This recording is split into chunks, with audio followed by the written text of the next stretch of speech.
1 in 4 people die of heart disease every year in the United States. Now, it is the leading cause of death amongst Americans.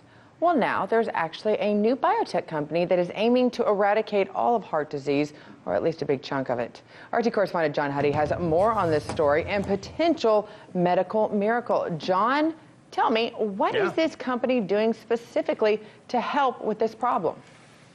Well, first of all, this is a big deal. I mean, this is an important story for people who, have a history in their family of heart disease, heart failure, like my own. My dad had a heart transplant back in 2011, so I'm paying particularly close attention to this. Now, the company's name, Scotty, is Verve Therapeutics, and it's bankrolled by Google's parent company, Alphabet, to the tune of almost $60 million, a seed funding of about $58 million to be exact. And what Verve is doing is using the gene editing technique called CRISPR. We've reported on this even on your show a lot, to develop therapies to try and basically eradicate heart disease. Now, the scientists and doctors involved with Verve, and there's some, very famous geneticists and cardiologists that are involved in this company, have done genetic research that has identified adults who carry naturally occurring gene variants, specifically the gene known as the PCSK9 gene that basically gets rid of bad cholesterol in a person's body, and that in turn lowers the risk of coronary artery disease and heart attacks. So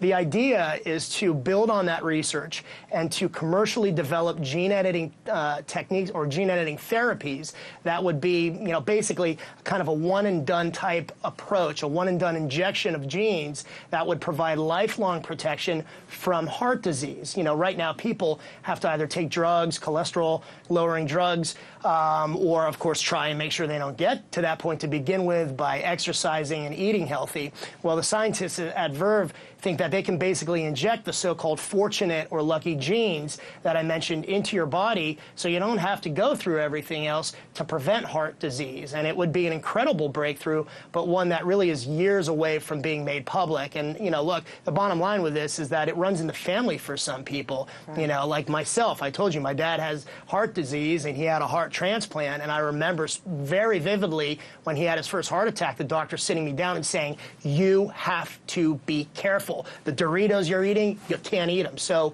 despite my best efforts to try to stay healthy, it's easier said really than done, Scotty. Well, it's interesting, John, that you bring up your own personal experience of it, because most people think of heart disease, and when they recognize it, it's too late. And like you said, you're talking about your dad and heart disease, but there seems to be a trend in this increase in younger Americans who are dying of heart failure. Is that true? Well, that's right. There's a new study that was recently published in what's called the Journal of the American College of Cardiology, and it found that heart failure and heart-related deaths among adults 35 to 64, and particularly among younger adults, has increased over the last 10 years, reversing what was initially believed to be a trend of decline, and that the most dramatic increases were among Black Americans.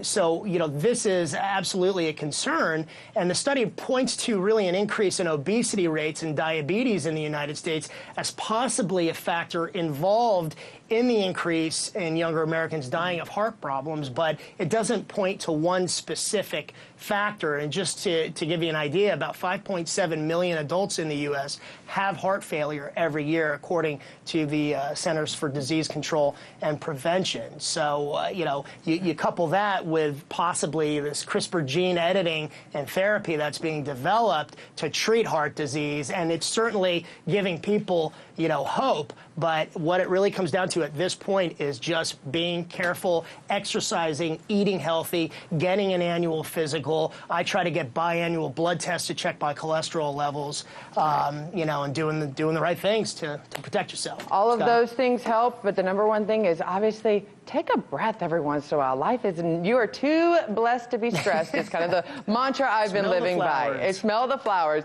Thank you so much for sharing this very important story with us, John. Hey YouTube, thanks for checking out our channel. We hope you enjoyed the video. We have tons of content for you just like this. For more of RT America's one-of-a-kind news and analysis, be sure to subscribe and never stop questioning more.